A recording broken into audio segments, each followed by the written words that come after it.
Şahin çekmeli video. Hastayı ayet yazan kişiler bana da şu iş kaldı.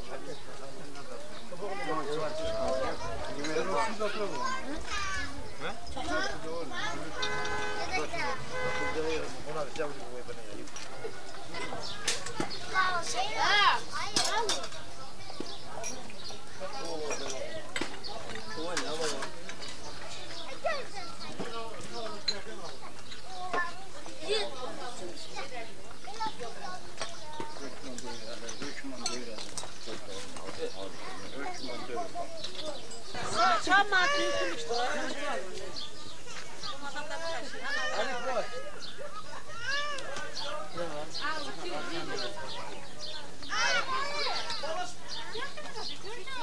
Gülmüyor. Gözleri yummuyor. Sen Amına ne gelin var ya. Biraz çok öldürüyorum ki daha kazanıp yürüyorum. Aman leke leke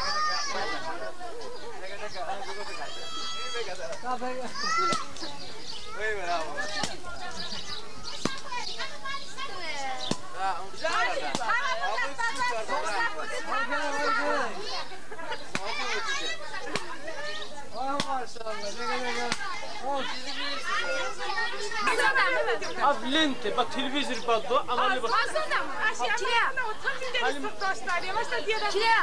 Ya pencabım ol, ya pencabım ol, ya pardatım ol, ama da cevabı kırı çift. Ya ben kalışkıyla gidiyor başlatması.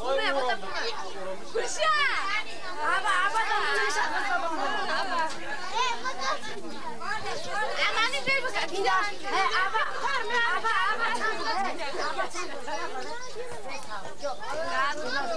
Abi ne koy kurtarmasın. Ne gelin getir. Bu da böyle, bu da böyle. Sonuçta bir kere gudu yani.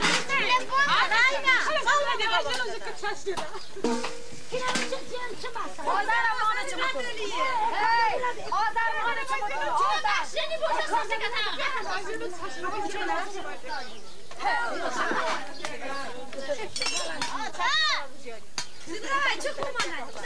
Ana çarşıma sayfa. Bence pompiyle bir sayfa.